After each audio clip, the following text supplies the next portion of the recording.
అని చెప్పి ఈ టీవీ పెట్టిపించినాం. ఒక్కసారి వినండి, అది ప్లే చేయమని చెప్పి మా తమ్ముని కోరుతా ఉన్నా. ఈ వేదిక మీద నుంచి చెప్తున్నా, కాంగ్రెస్ పార్టీలో టికెట్లు పొంది గెలిచిన వాళ్ళు పార్టీ ఫిరాయిస్తే మా కార్యకర్తలకు విజ్ఞప్తి చేస్తున్నా, రాళ్లతో కొట్టి చంపండి, గ్రామ బహిష్కరణ చేయండి. ఆ సన్నాసులు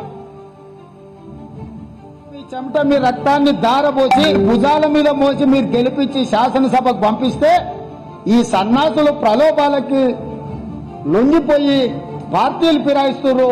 నేను కాంగ్రెస్ పార్టీ కార్యకర్తలకు ఒకటే విజ్ఞప్తి చేస్తున్నా, ఎవడైతే మన పార్టీ హస్తం గుర్తు మీద గెలుస్తాడో రాజీనామా చేయకుండా పార్టీ మారితే రాళ్లతో కొట్టండి, రాళ్లతో కొట్టి చంపండి. గ్రామాలలో అప్పుడప్పుడు చూస్తుంటాం, పిచ్చి కుక్కలు ఊర్లో స్వైర విహారం చేసి ప్రజల్ని కరిస్తే తరిమి రాళ్లతో కొట్టేట్లయితే చంపుతారో, కాంగ్రెస్ పార్టీ బీ ఫామ్ మీద గెలిచి రాజీనామా చేయకుండా పార్టీ ఫిరాయించిన వాళ్ళను రాళ్లల్లో ఊర్లలోకి వస్తే రాళ్లతో కొట్టండి అని చెప్పి నేను కాంగ్రెస్ పార్టీ కార్యకర్తలకు విజ్ఞప్తి చేస్తున్నా.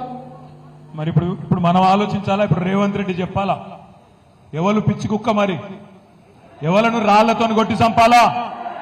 ఒక పార్టీ బీఫామ్ మీద గెలిచినోడు ఇంకో పార్టీలకు పోతే మీ చెమటతో మీ రక్తంతో మీరు గెలిపిస్తే గెలిచినోడు ఇంకో పార్టీలకు ఫిరాయిస్తే ముఖ్యమంత్రి రేవంత్ రెడ్డి చెప్పిండు, ఏమన్నాడు?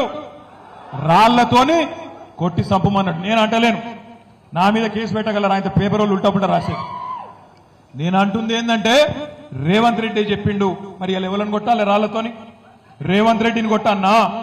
పిచ్చి కుక్కలేక ఎవరిని కొట్టాలి? లేకపోతే మీ ఎమ్మెల్యే సంజయ్ని కొట్టన్నా? ఎవరిని కొట్టాలి మరి?